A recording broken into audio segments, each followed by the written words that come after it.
नमस्कार सभी को। सुस्वागतम सुस्वागतम सुस्वागतम। कला और ज्ञान की इस पावन मेला में आप सभी का हार्दिक अभिनंदन है। आज हम आपको भाषा के उस संसार में ले चलेंगे जहां शब्द केवल अर्थ ही नहीं बल्कि सौंदर्य भी रचते हैं। यह कहानी है अलंकारों की, जो भाषा को सजाते हैं, संवारते हैं और उसे जीवंत बनाते हैं। तो चलिए मिलते हैं एक ऐसी ही छात्रा से जिसके लिए अलंकार एक पहेली है।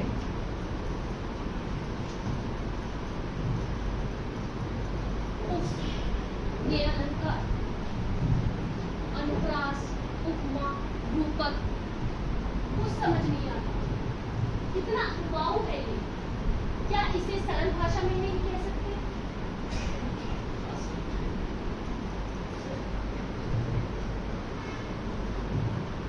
यही सोचते सोचते और परेशान होकर मीरा थक कर सो जाती है और तभी उसके स्वप्न में भाषा रानी का आगमन होता है।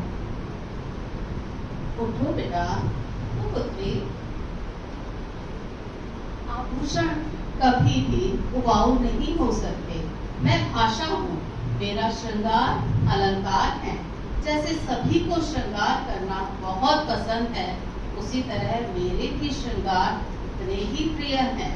आज आपको मैं परिचित कराती हूँ अपने कुछ मुख्य आभूषण से। अनुप्रास अलंकार, ये आपके सामने अनुप्रास अलंकार है। चारुचंद्र की चंचल किरणें भेद रही थी जल तक। चारुचंद्र की चंचल किरणें भेद रही थी जल तक। मुझे वर्णों का संगीत भी आप कह सकते हो। वर्णों का संगीत कह सकते हो, अर्थात जहाँ वर्णों की आवृत्ति होती है, यानी कि वर्ण, कोई भी वर्ण जो है बार बार आते हैं, वो अनुप्रास अलंकार कहलाता है। इस तरह आप भी मेरे साथ गाइए। रघुपति राघव राजा राम, पतित पावन सीताराम। रघुपति राघव राजा राम, पतित पावन सीताराम। अरे ये कितना सरल है। जहाँ एक वर्ण की आवृत्ति दो या दो से अधिक बार होती है, वहाँ अनुप्रास अलंकार होता है। मैं तो बहुत ही मुश्किल में थी पहले। मेरी समस्या का समाधान किया गया। धन्यवाद। बहुत खूब मीरा। अब मैं अपने दूसरे आभूषण से मिलवाती हूँ, उपमा अलंकार, जो बहुत सुंदर है। बेटा मीरा, जहाँ पर भी मेरा कार्य है समानता या तुलना करना। जब भी किसी वस्तु की तुलना किसी प्रसिद्ध वस्तु से की जाती है ना, वहाँ पर मेरा वास होता है। और मैं अपने साथ सा, से, सी, सम ऐसे शब्दों को अपने साथ ही रखती हूँ। आप जैसे हम कहते हैं ना कि मीरा का मुख चंद्रमा के समान सुंदर है, तो यहाँ कौन सा अलंकार होगा? क्योंकि चंद्रमा के समान सुंदर है, हमने शब्दों का प्रयोग किया। ठीक है। और बेटा तुम्हें फिल्मों की बात तो समझ में आती होगी ना, तो आप लोग भी मेरा साथ देंगे। ये चांद सा रोशन चेहरा, जुल्फों का रंग सुनहरा, ये झील सी नीली आंखें, कोई राज है इनमें गहरा। करूं क्या उसकी जिसने तुम्हें बनाया। ठीक है बेटा? जी, मुझे समझ में आ गया। जहाँ दो वस्तुओं की तुलना की जाती है, वहाँ उपमा अलंकार होता है। बहुत सुंदर मीरा, बहुत अच्छा। अब मैं अपने तीसरे आभूषण से मिलवाती हूँ, रूपक अलंकार।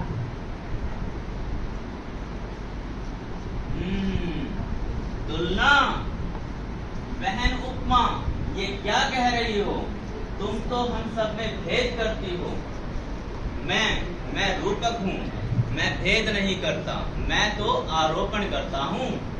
जैसे मैया मैं तो ले हूँ चंद्र खिलौना, जैसे मैं चांद सा खिलौना नहीं लेना चाहता, मैं तो चांद रूपी खिलौना लेना चाहता हूँ, इसलिए मैं रूपक हूँ।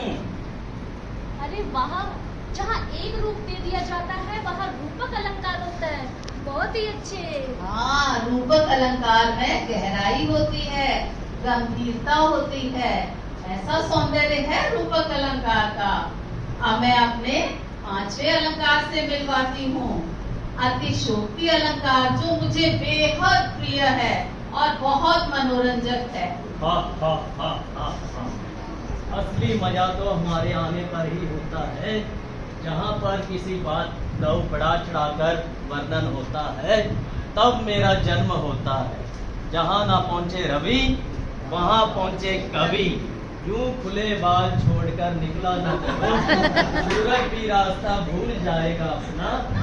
हनुमान की पूंछन में लगन न पाई आग, लंका सिगरी जरी गई, गए निशाचर भाग। अरे वाह, जहाँ बड़ा चढ़ाकर वर्णन किया जाता है वहाँ अतिशोक्ति अलंकार आता है। ये तो मुझे बहुत अच्छा लगा। हाँ, मेरा भी बहुत प्रिय है। अब मैं अपने अगले आभूषण से परिचित कराती हूँ, मानवीकरण। मानवीकरण अलंकार। अरे मीरा, क्यों परेशान होती हो? मानवीकरण अलंकार? मैं हूँ मानवीकरण अलंकार। अरे मानवीकरण अलंकार में तो खुद ही छिपा है मानव, मानव जैसा व्यवहार करना। अब देखो, ये सारे मानव बैठे हैं, बताइए मानव कैसे हंसता है? जोर से हंस के बताइए। जरा आप प्लीज हंसिए।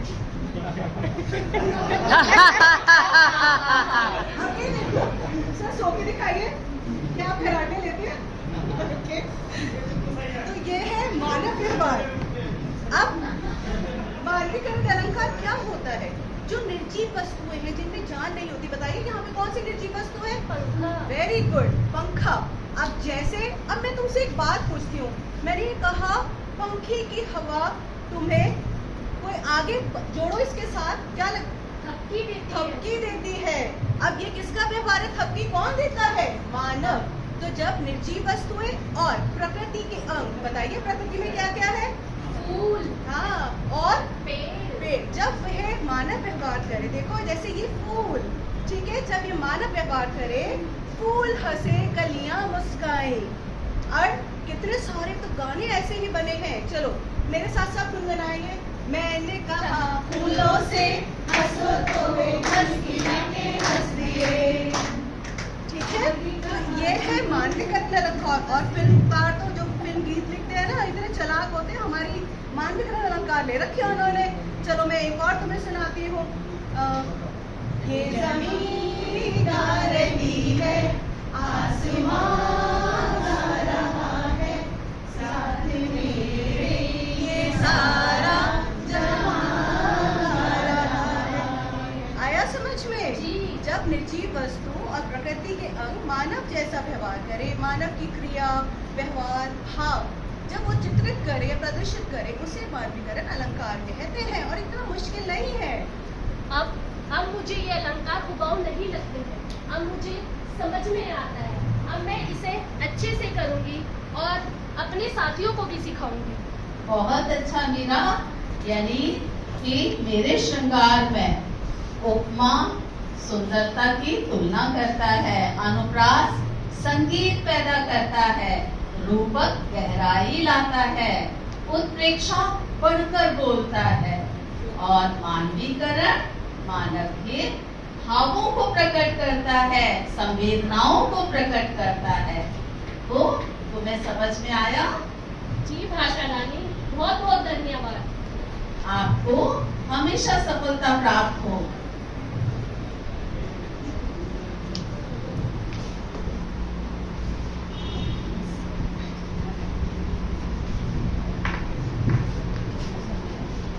देखा आपने?